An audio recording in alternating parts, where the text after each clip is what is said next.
નમસ્કાર વિદ્યાર્થી મિત્રો, હું સાંડે સોહમ. કોમર્સ ક્ષેત્રને લગતા વિષયોનું સંપૂર્ણ જ્ઞાન સરળ ભાષામાં આપતી channel A to Z commerce study ચેનલમાં આપનું સ્વાગત કરું છું.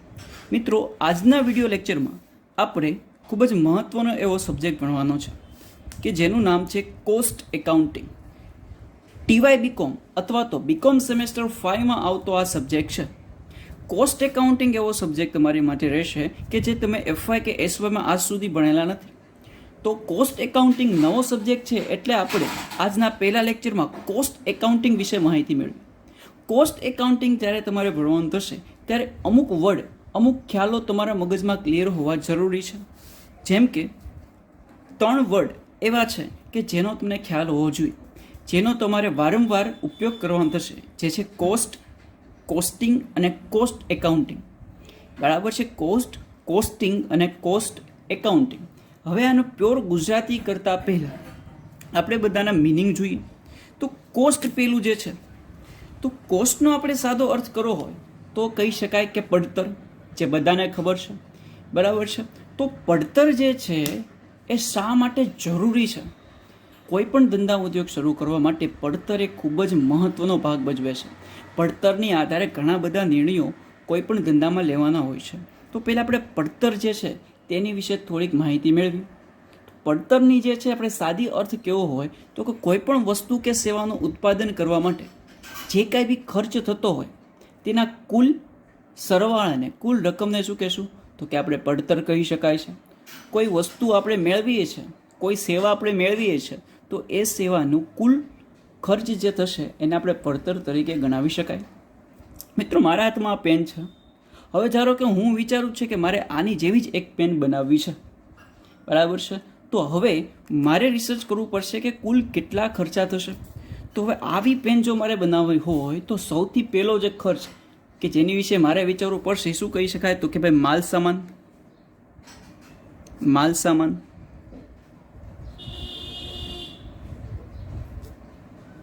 એટલે કે મટીરિયલ, જે આપણે જોઈ શકીએ છીએ કે આવી જ જો મારે પેન બનાવવી હોય તો મારી પાસે યોગ્ય મટીરિયલ હોવું જોઈએ. અને મટીરિયલ, કાચો માલ મળ્યા પછી આ પેન બની જવાની નથી. કાચો માલ બની ગયા પછી કાચા માલને તૈયાર માલમાં રૂપાંતર કરવા માટે મારે કારીગરની જરૂરિયાત રહેશે. અને કારીગરને મારે શું ચૂકવવું પડશે મિત્રો? તો કે મજૂરી.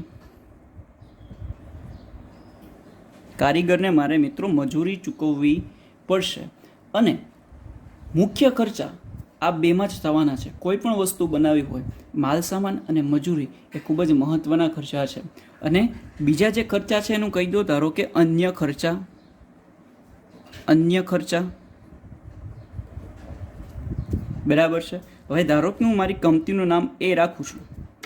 તો હવે ધારો કે આપણે એવું ઉદાહરણ લઈએ કે આ પેન બનાવવા માટે એકમ દીઠ ધારો કે 4 રૂપિયાનો કાચો માલ જોઈએ છે, 2.5 રૂપિયાની મજૂરી ચૂકવવી પડે છે. અને અન્ય ખર્ચા જોઈએ તો કે અન્ય ખર્ચા પણ આપણે જોઈ લઈએ તો કે 1.5 રૂપિયો રાખીએ. અન્ય ખર્ચા જે છે આપણે 1.5 1.5 રૂપિયો રાખીએ છીએ. તો કુલ ખર્ચા જે છે કેટલા થયા છે? 4, 5, 6, 7, 8. 8 રૂપિયા જે છે એ કુલ પડતર કહેવાશે. આ જે કુલ ખર્ચ છે આ એ નામની પેન બનાવવાનો, એને શું કહેવાશે ભાઈ? તો કે ભાઈ પડતર કહેવાશે. હવે ધારો કે બીજી એક પેન લઈએ, એનું નામ આપીએ બી. હવે એ આની જેવી જ પેન બનાવે છે. એને ધારો કે ભાઈ માલ સામાનનો ખર્ચ થાય છે 3 રૂપિયા, મજૂરીનો ખર્ચ થાય છે ધારો કે 2.5 રૂપિયા, અને અન્ય ખર્ચા પણ ધારો કે 2.5 રૂપિયા જ થાય છે. અને કુલ એનું પડતર પણ કેટલો સરવાળો થશે? તો કે ભાઈ 8. બરાબર? 5 ને 3 8. તો બંને જે કંપની છે જે આવી જ પેન બનાવે છે, આ મારી કંપની છે અને આ બીજી હરીફ કંપની છે, બંને કંપની જે છે એ આવી પેન બનાવવા માટે 8 રૂપિયા થાય છે. તો બંને કંપની માટે પડતર તો કેટલા રૂપિયા છે ભાઈ? 8 રૂપિયા છે. હવે ધારો કે નક્કી કરું ભાઈ નફો મારે જે છે ભાઈ 2 રૂપિયા રાખવો છે, તો કિંમત કેટલી થશે? 10 રૂપિયા થશે. આ પણ ધારો કે 2 રૂપિયા નફો રાખતી હોય તો એની પણ કિંમત કેટલી રૂપિયા થશે ભાઈ? 10 રૂપિયા થતી હશે. બરાબર છે? તો મિત્રો, આ જે પડતર જે છે એ ઘણા બાબતો માટે ઉપયોગી થવાની છે. મિત્રો, હું તમને એક સવાલ પૂછું છું કે ભાઈ કોઈ પણ કંપની માટે પડતર નક્કી કરવી જરૂરી શા માટે છે? આ મેં પડતર પહેલાં નક્કી કરી, બીજી કંપનીની પણ પડતર નક્કી કરી, તો શા માટે જરૂરી છે મિત્રો? તમારે મનમાં વિચારવાનું છે.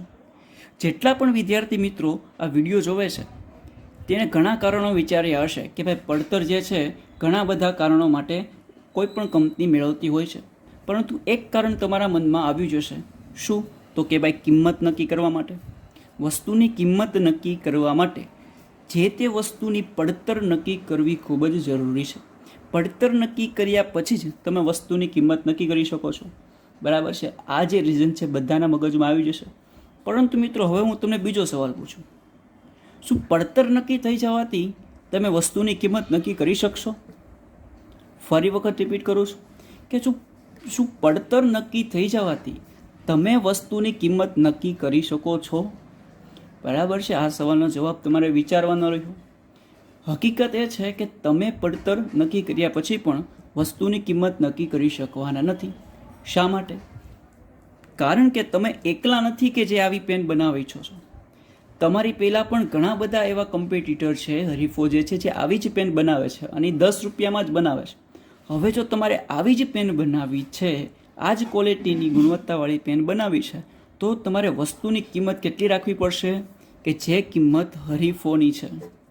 હરીફોની જે કિંમત છે તેની આસપાસ જ તમે કિંમત રાખી શકશો. તમે આની કરતાં વધારે કિંમત રાખશો તો કોઈ પણ વ્યક્તિ આ ક્વોલિટીવાળી પેન તમારી પાસેથી લેશે નહીં, અને જો ઓછી કિંમત રાખશો તો તમને ઓછો નફો મળશે. તો હવે અહીંયા ક્વેશ્ચન શું થયો છે કે ભાઈ આપણે હમણાં નક્કી કર્યું કે પડતર નક્કી થઈ જાય પછી તમે કિંમત નક્કી કરી શકો છો, પરંતુ ત્યારે વાસ્તવમાં રિયલ વર્લ્ડમાં આ વસ્તુ શક્ય નથી. વાસ્તવમાં વસ્તુની કિંમત ઘણી બધી બાબતોને અસર કરતી હોય છે. મિત્રો તો આ બાબત ધ્યાનમાં રાખવાની છે કે ભાઈ વસ્તુની પડતર જે છે ફક્ત કિંમત નક્કી કરવા માટે નહીં, ઘણી બધી બાબતો નક્કી કરવા માટે, નિર્ણય લેવા માટે ઉપયોગી થઈ પડે છે. બરાબર છે? કે હવે જો હું એવું વિચારું કે ભાઈ મારે વધુ નફો કમાવો છે, વસ્તુની કિંમત તો ધારો કે ઓલરેડી નક્કી જ છે, મારી પાસે ચોઈસ જ નથી, જે હરીફોની કિંમત છે એ જ કિંમત મારે રાખવાની છે, તો પણ હવે મારે વધુ નફો કમાવો હોય તો હું શું કરું તો વધુ નફો કમાય? તો બધાને ખબર છે જો પડતર ઘટે, કુલ પડતર ઘટે તો નફાનો માર્જિન વધવાનો છે. તો હવે બીજો સવાલ એમ થાય કે તો ભાઈ પડતર કઈ રીતે ઘટાડવી? તો આપણે જોયું કાં તો માલ સામાનની પડતર ઘટાડો, કાં તો મજૂરીની પડતર ઘટાડો, કાં તો અન્ય ખર્ચા ઘટાડો. તો હવે આપણે જોવાનું છે કે આ ત્રણેય પોર્શનમાંથી આપણા હાથમાં કયું છે, આપણે કઈ બાબતનો ખર્ચ ઘટાડી શકીએ છીએ. તો આપણે કમ્પેરેટિવલી સ્ટડી કરીએ તો જો માલ સામાન કે બંનેની પડતર 8 રૂપિયા છે, પરંતુ માલ સામાનમાં જોઈએ તો આપણે જે માલ સામાન યુઝ કરીએ છીએ આ ક્વોલિટીની પેન બનાવવા માટે, તો એમાં ફક્ત 4 રૂપિયા જ થાય છે માલ સામાનનો ખર્ચ, અને એની સામે બી કંપની તો કે ફક્ત 3 રૂપિયા. મજૂરી બંનેની સરખી છે, મજૂરી અને માલ સામાન સિવાયના ખર્ચા આપણા 1.5 રૂપિયા છે અને સામેવાળી કંપનીના 2.5 રૂપિયા છે. તો અહીંયા તો કંઈ ચેન્જ કરવાની જરૂરિયાત છે નહીં. પરંતુ જો મારે હવે પડતર ઘટાડવી હોય તો હું શું કરીશ? તો કે માલ સામાન કે જે મને 4 રૂપિયામાં પડે છે, હરીફ કંપનીને 3 રૂપિયામાં પડે છે, તો હવે મારે એ જ રિસર્ચ કરવાનું રહેશે કે ભાઈ મને જ આ વસ્તુ કે જે માલ સામાન 4 રૂપિયામાં મને પડતો હતો એ 3 રૂપિયામાં મને કઈ રીતે પડશે. હવે જ્યારે માલ સામાન મને 3 રૂપિયામાં પડશે તો કુલ ખર્ચા 7 રૂપિયા થશે અને નફો કેટલા રૂપિયા થશે? તો કે ભાઈ 3 રૂપિયા થશે. બરાબર છે? તો આ રીતે જે કોસ્ટિંગ કરેલું છે, આ રીતે આપણે જે માલની જે પડતર છે અને પડતરનું આપણે જે વર્ગીકરણ કર્યું છે એ આપણને નિર્ણય લેવામાં ઉપયોગી થઈ પડે છે. ક્યારે પડતર ઘટાડવી, ક્યારે પડતરને અંકુશમાં રાખવી, કઈ બાબતમાં માલ સામાનની પડતર ઘટાડવી કે પડતર અંકુશમાં રાખવી, મજૂરીની પડતર ઘટાડવી કે અંકુશમાં રાખવી, અન્ય ખર્ચા ઘટાડવા કે અંકુશિત કરવા, એ આપણને આવું કમ્પેરેટિવ સ્ટડી કરશો ત્યારે જ ખબર પડશે. તો હવે મિત્રો અહીંયા બીજા 2 વર્ડ મેં ધ્યાનમાં લીધા છે. બરાબર છે? બીજા 2 વર્ડ એવા મેં યુઝ કર્યા છે કે પડતર ઘટાડવી અને પડતર અંકુશિત કરવી. પડતર અંકુશિત કરવી અને બીજો જે વર્ડ મેં યુઝ કર્યો છે, સેન્ટેન્સ યુઝ કર્યું છે, એ છે પડતર ઘટાડવી. 2 વસ્તુ મેં યુઝ કરી છે, 2 ટર્મ્સ મેં યુઝ કરી છે કે ભાઈ માલ સામાન, મજૂરી કે અન્ય ખર્ચામાં પડતર ઘટાડવી હોય, પડતર ઓછી કરવી હોય તો શું કરશું? કાં તો હું પડતર અંકુશિત કરું, એને ઇંગ્લિશમાં કહેવાશે કોસ્ટ કંટ્રોલ, અને પડતર ઘટાડવી હોય તેને શું કહેવાશે? Cost reduce. બરાબર છે. કાં તો હું પડતર અંકુશિત કરું, કાં તો હું પડતર ઘટાડું. આ બંને ટર્મ એવી છે કે બંનેનો હેતુ શું છે? તો કે કુલ પડતર જે છે, કુલ ખર્ચા છે એમાં ઘટાડો કરવાનો છે, પરંતુ બંનેની રીત તદ્દન જ અલગ છે. પડતર અંકુશિત કરવી એ વસ્તુ અલગ છે, પડતર ઘટાડવી એ વસ્તુ અલગ છે. મિત્રો, એક વાસ્તવિક રિયલિસ્ટિક ઉદાહરણ સાથે, વ્યવહારિક ઉદાહરણ સાથે હું તમને પહેલાં સમજાવું, ત્યારબાદ આપણે હિસાબી ધોરણોને આધારે આની ડેફિનેશન જોઈએ. એક ઉદાહરણ સમજીએ. ધારો કે મારી પાસે એક ફોન છે, પણ હવે એ બગડી ગયો છે. એમાં કાંઈ ગેમ્સ સારી રમાતી નથી, ફોન હેંગ થાય છે, ઘણા બધા પ્રોબ્લેમ છે. તો હવે હું એવું નક્કી કરું છું કે મારે નવો ફોન લેવો છે, અને પપ્પાને હું કહું છું કે પપ્પા મારે નવો ફોન લેવો છે. પપ્પા તરત જ જવાબ આપી દે છે કે બેટા તારી પાસે જે છે એ ઇનફ છે, બિનજરૂરી ખર્ચા કરવાની કાંઈ જરૂરિયાત છે નહીં. ભાઈ તને ફોન લઈ દેવાનો થતો નથી, ચોખ્ખે ચોખ્ખું મને કહી દીધું. તો મારા પપ્પાએ મને જે જવાબ આપ્યો, શું કે ભાઈ બિનજરૂરી ખર્ચ કરવાની કાંઈ જરૂર છે નહીં, મારી પાસે જે છે એ ઇનફ છે, બીજો નવો ફોન લઈ દેવાની જરૂર છે નહીં. તો પપ્પાએ આ જે નિર્ણય લીધો ને એ પડતર અંકુશ અથવા તો કોસ્ટ કંટ્રોલ કરી કહેવાય. કેમ કે જે ખર્ચા બિનજરૂરી છે એ કરવાના જ નથી, સ્ટોપ કરી દેવાના છે. બરાબર છે. તો એ પડતર અંકુશ કરી કહેવાશે કે બિનજરૂરી ખર્ચા કે જે જરૂરી નથી એ ખર્ચા કરવાના જ નથી, એ સ્ટોપ કરી દેવાના છે. પરંતુ મિત્રો હું એટલામાં તો માનીશ નહીં, ફોન તો મારે લેવો જ છે. તો હવે હું ક્યાં જાઉં છું? તો કે સુપ્રીમ કોર્ટમાં, એટલે કે મમ્મી પાસે જાઉં છું, મમ્મીને સમજાવું છું, મમ્મીને ઇમોશનલ થોડાક બ્લેકમેલ કરું છું અને કહું છું કે મારે ફોન તો લેવો જ છે. અને મમ્મી કહે ભાઈ ફોન કેટલામાં આવે? તો મેં કીધું 20-22 હજારમાં આવે. તો મમ્મી ખારા થઈ ગયા કે ભાઈ 20-22 હજાર ક્યાંક ફોનમાં થોડા નાખવાના હોય, કાંઈક 15,000 જેવું કાંઈક હોય તો કદાચ સમજીએ, પણ 20-22 હજારનો કાંઈ ફોન હોય નહીં. એ વાત એ સાચી છે, કાંઈ વાંધો નહીં. મમ્મીને કીધું તો 15,000નો ફોન લઈ દો. મમ્મી કે 15,000નો ફોન લઈ દેશું. તો હવે સવાલ એમ થયો કે મેં નક્કી કરીને રાખ્યું છે કે મારે સેમસંગ M31 ફોન લેવો છે, એની સિવાય કે ફોન લેવો નથી. મારે ગુણવત્તામાં કોઈ પણ પ્રકારની બાંધછોડ કરવી નથી. તો હવે હું શું કરું છું? હવે હું જુદા જુદા રિસોર્સિસનો ઉપયોગ કરું છું કે જુદી જુદી જગ્યાએ મારે જે ફોન લેવો છે એની કિંમત શું છે. બરાબર છે. તો થાય છે એવું કે જુદા જુદા બજારમાં એક જ ફોનની કિંમતમાં તફાવત જોવા મળે છે. હું લોકલ એરિયામાં ટ્રાય કરું છું. બરાબર છે કે ભાઈ આપણે ભાવનગરની જુદી જુદી શોપમાં ટ્રાય કરું છે કે મારે સેમસંગ M31 લેવો છે. તો એ મને શું કહે છે? તો કે ભાઈ 20,000 રૂપિયા થશે. બરાબર છે કે ભાઈ અમે તમને ફોન મંગાવી દઈશું, તમારે કાંઈ જ કરવાની જરૂરિયાત છે નહીં, તમારે 20,000 રૂપિયા દેવા પડશે. પણ હવે 20,000નું તમારું બજેટ જ નથી. તો હવે હું શું કરું છું? બીજા રિસોર્સિસ પાસે જાઉં છું, બીજી જગ્યાએ જાઉં છું અને ઓનલાઈન સર્ચ કરું છું.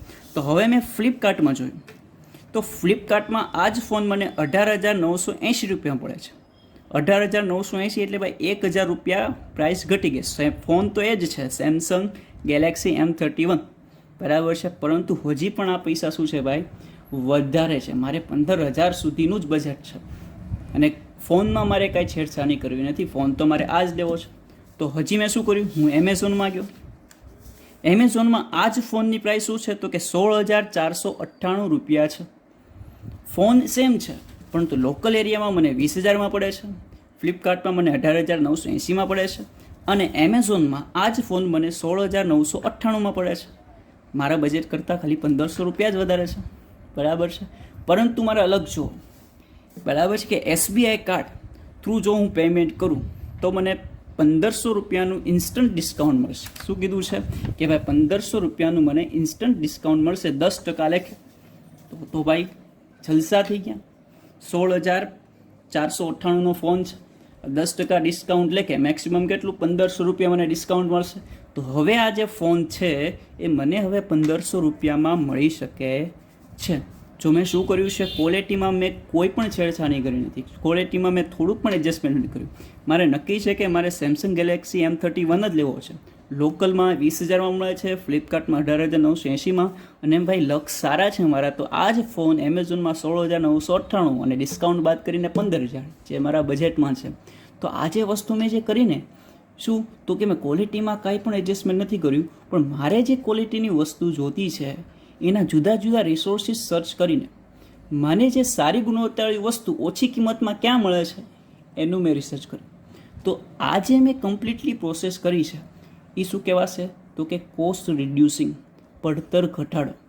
મેં શા માટે ભાઈ રિસર્ચ કર્યું છે તો કે મારે આ વસ્તુ જે 20,000માં એ મળે છે એ મારે 15,000માં જોતી છે અને ક્યાં ક્યાં અવેલેબલ થશે એનું રિસર્ચ વર્ક ભાઈ મારે કરવું પડે. તો આ જે વસ્તુ મેં કરી છે એને પડતર ઘટાડો કહેવાય. કે વસ્તુ જે તમારે લેવી છે, ઉત્પાદન માટે જે કાચો માલ લેવો છે, બરાબર છે, એ ઓછી કિંમતે સારી ગુણવત્તાવાળો કઈ રીતે મેળવી શકાય જેથી પડતર ઘટે અને ગુણવત્તામાં કાંઈ ફેરફાર થાય નહીં. તો એ પડતર ઘટાડો કહેવાશે. પપ્પાએ તો કોસ્ટ કંટ્રોલ કરી નાખ્યું, બરાબર છે. હવે આપણે હિસાબી ધોરણે જોઈએ કે આપણે જે ઉદાહરણ લીધું છે એમાં જોયું કે જો માલ સામાન એ માટે કેટલો છે તો કે 4 રૂપિયા, એકમ દીઠ 4 રૂપિયાનો માલ સામાન જોઈએ છે. એ જ બોલપેન બી બનાવે તો ભાઈ 3 રૂપિયાનો માલ સામાન યુઝ થાય છે. તો હવે હું શું કરીશ કે ભાઈ હું પણ રિસર્ચ વર્ક કરીશ અને જોઈશ કે મને પણ જો આ માલ સામાન 3 રૂપિયામાં મળી રહે તો મારી જે પડતર જે છે 1 રૂપિયા ઘટશે. તો હું શું કરું છું અહીંયા તો કે ભાઈ પડતર ઘટાડો, બરાબર છે, કોસ્ટ રિડ્યુસ કરવાની ટ્રાય કરું છું અને કોસ્ટ રિડ્યુસ કરીને પડતરના જે ખર્ચ છે ઘટાડવાની ટ્રાય કરું છું એ માટે. અને બી માટે જોઈએ તો જો બીને ધારો કે પડતર જે છે કુલ ખર્ચમાં ઘટાડો કરવો હોય તો જો માલ સામાન તો ઓલરેડી એ કરતાં બીમાં ઓછા છે, મજૂરી ખર્ચ બંનેના સરખા છે, પણ મજૂરી અને માલ સામાન સિવાયનું જે ખર્ચ છે એ 2.5 છે જ્યારે એમાં 1.5 છે. તો આનો મતલબ શું થયો કે ભાઈ બી જે કંપની છે બોલપેન બનાવવા માટે માલ સામાન અને મજૂરી સિવાયના જે અન્ય ખર્ચા કરે છે એમાં અમુક ખર્ચા એવા છે જે જરૂરી નથી, બરાબર છે. હવે એ કંપની 1.5 રૂપિયા જ ખર્ચ કરે છે તો પણ આ જ ક્વોલિટીવાળી પેન બનાવે છે. તો બી કંપની 2.5 રૂપિયા ખર્ચ કરે છે. તો 1 રૂપિયાનો ખર્ચ એવી જગ્યાએ કંઈક કરે છે જે જરૂરી નથી, ન કરે તો પણ ચાલે. તો હવે હું એ જ અન્ય ખર્ચા ગોતીશ જે બિનજરૂરી છે અને એ બિનજરૂરી ખર્ચા સ્ટોપ કરી દઈશ. તો એ જે હું પ્રોસેસ કરું છું એ શું છે પડતર અંકુશ. કે ભાઈ જે બિનજરૂરી અન્ય ખર્ચા છે, ચા પાણીના હોય, મહેમાન આવે તો બીજા કાંઈ ખર્ચા કરતા હોય એ વધારે કરતા હશું, બરાબર છે, જે આ માલ સામાન કે મજૂરીમાં નથી આવતા એની સિવાયના ખર્ચમાં છે તો એ સ્ટોપ કરી નાખીશ કે બિનજરૂરી ખર્ચા સ્ટોપ કરી દો, બરાબર છે. તો ભાઈ છે મારી કુલ પડતરમાં ઘટાડો થશે. તો અહીંયા મેં શું ઉપયોગ કર્યું? પડતર અંકુશ, કોસ્ટ કંટ્રોલ કરી છે મેં. તો મિત્રો આ બંને વચ્ચેનો ડિફરન્સ સમજવો ભાઈ જરૂરી છે, બરાબર છે. તો આની સાથે આપણે શું સમજ્યા તો કે ભાઈ પડતર, કોસ્ટ એટલે શું છે તો કે પડતર, કોસ્ટિંગ એટલે શું તો કે પડતર ગણવાની જુદી જુદી પદ્ધતિઓ. આપણે અહીંયા પડતર એકમ દીઠ ગણી છે, એકમ દીઠ પડતર પદ્ધતિનો ઉપયોગ કર્યો છે. આની સિવાય પણ જુદી જુદી ઘણી પદ્ધતિઓ છે જે જુદા જુદા એકમોની કામગીરીને આધારે તમે જે તે વસ્તુ કે સેવાની પડતર નક્કી કરશો. અને કોસ્ટ એકાઉન્ટિંગ શું છે તો કે ભાઈ હિસાબો રાખવાની પદ્ધતિ એટલે કે ભાઈ કોસ્ટ એકાઉન્ટિંગ. મિત્રો તમારે જે છે કોસ્ટ એકાઉન્ટમાં મુખ્યત્વે 7 પદ્ધતિઓ છે, પડતરની ગણતરી કરવાની 7 પદ્ધતિઓ છે અને તમારે કોસ્ટ એકાઉન્ટના સેમેસ્ટર 5 અને 6માં આ તમામ પદ્ધતિઓનો એન પ્રમાણે ગણતરી કરવાની થશે. આપણે 1 બાય 1 શોર્ટમાં સમજીએ. પહેલી જે છે પડતર ગણવાની પદ્ધતિ તો કે એકમ પડતર પદ્ધતિ. એકમ પડતર પદ્ધતિ શું છે કે જો તમારે એકમથી કુલ કેટલી પડતર છે એ જાણવી હોય તો એકમ પડતર પદ્ધતિનો ઉપયોગ કરશો. દાખલા તરીકે કાગળ ઉદ્યોગ છે, કોલસાનો ઉદ્યોગ છે, ઈંટ ડેરી ઉદ્યોગ છે, ત્યાં પડતરની ગણતરી કરવા માટે કઈ પદ્ધતિનો ઉપયોગ થાય છે તો કે એકમ પડતર પદ્ધતિ. કે ભાઈ એક ઈંટની કિંમત શું છે, એક દૂધની થેલીની પડતર શું છે, કાગળના એક પેજની પડતર શું છે, તો એની પડતર મેળવવા માટે એકમ પડતર પદ્ધતિ છે. સેકન્ડ, જોબ પડતર. હવે જોબ શું છે? કોઈ એક ચોક્કસ પ્રકારનું કામ કરવા માટે, બરાબર છે, ચોક્કસ પ્રકારનું જે કામ જે છે એને જોબ ગણવામાં આવે છે. તો આવી નાની નાની જોબ જે કરવામાં આવે છે એને જોબ પડતર કહેવાય. દાખલા તરીકે ભાઈ છાપકામ, રંગરોગાન, ગેરેજ. એ શું છે ભાઈ રંગરોગાનનું ધારો કે કામ છે તો કેટલા ઘરનું કરવાનું છે, 1 ઘર, 2 ઘર, 3 ઘર, બરાબર, છાપકામ કરવાનું છે. તો આ નાના નાના કાર્યોની જે પડતરની ગણતરી કરવાની હોય છે તેમાં જોબ પડતર પદ્ધતિ. પછી બેન્ચ પડતર પદ્ધતિ, બરાબર છે. કે ભાઈ જે વસ્તુનું ઉત્પાદન કરવાનું છે એને જુદી જુદી બેન્ચમાં વિભાજિત કરી નાખવામાં આવે છે. દાખલા તરીકે દવા, હાર્ડવેર, સ્પેર્સ પાર્ટના જે ઉદ્યોગો છે એની પડતર ગણતરી કરવા માટે બેન્ચ પડતર પદ્ધતિનો ઉપયોગ કરવામાં આવે છે. કોન્ટ્રાક્ટ પડતર પદ્ધતિ એ તો આપણને ખબર જ હશે કે બાંધકામનો કોન્ટ્રાક્ટ છે, પુલ બનાવવાનો કોન્ટ્રાક્ટ છે, વિશિષ્ટ યંત્રો બનાવવાનો કોન્ટ્રાક્ટ છે. તો કોન્ટ્રાક્ટ દીઠ જે છે કેટલો ખર્ચ થાય છે, એક સ્પેશિયલ યંત્ર બનાવવાનો કેટલો ખર્ચ થાય છે, સ્પેશિયલ મકાન બનાવવાનો કેટલો ખર્ચ થાય છે, તેની આ કોન્ટ્રાક્ટ પડતર પદ્ધતિ ઉપયોગ થશે. પ્રક્રિયા પડતર પદ્ધતિ એટલે શું છે તો કે જો તમારી વસ્તુનું ઉત્પાદન પ્રક્રિયા દ્વારા થતું હોય, એટલે કે શું છે તો કે દાખલા તરીકે કાપડ ઉદ્યોગ છે, તો કાપડ ઉદ્યોગ જે છે વસ્તુ બનાવવા માટે ડાયરેક્ટ કાપડ બની જવાનું નથી. તમે ભાઈ કપાસ લેશો, કપાસમાંથી રૂમાંથી દોરોમાંથી કાપડ, બરાબર છે ને. કાપડ બનાવવાની પ્રક્રિયામાં પણ તમારે ઘણા બધા સ્ટેપ થવાના છે. તો આ પ્રક્રિયામાં શું હોય છે કે ભાઈ પ્રથમ સ્ટેપનો તૈયાર માલ, બીજા સ્ટેપનો શું હશે તો કે કાચો માલ, બીજા સ્ટેપનો તૈયાર માલ, ત્રીજા સ્ટેપનો શું હશે ભાઈ કાચો માલ હશે. તો આ પ્રક્રિયા પડતર, પ્રક્રિયા દ્વારા જો તમારી વસ્તુનું ઉત્પાદન થતું હોય તો દરેક પ્રક્રિયા દીઠ કેટલો ખર્ચો થાય છે તે જાણવા માટે પ્રક્રિયા પડતર પદ્ધતિનો ઉપયોગ થાય છે. જેમ કે રસાયણ, સાબુ, રંગ, ખાદ્ય પદાર્થ જે છે તો ત્યાં કઈ પદ્ધતિ ઉપયોગ થશે, પ્રક્રિયા પડતર પદ્ધતિ. પછી સેવા પડતર પદ્ધતિ, બેન્કિંગ સેવા છે, વીમા રિલેટેડ સેવા છે, વાહન રિલેટેડ સેવા છે, રેલવે છે, તો વગેરેની, વીજળી છે, વગેરેની પડતર મેળવવા માટે સેવા પડતર પદ્ધતિ. પછી તો કે વિવિધ કે અનેકવિધ પડતર પદ્ધતિ, આ ઇમ્પોર્ટન્ટ છે. વિવિધ કે અનેકવિધ પડતર પદ્ધતિને સંયોજન પડતર પદ્ધતિ પણ કહેવામાં આવે છે.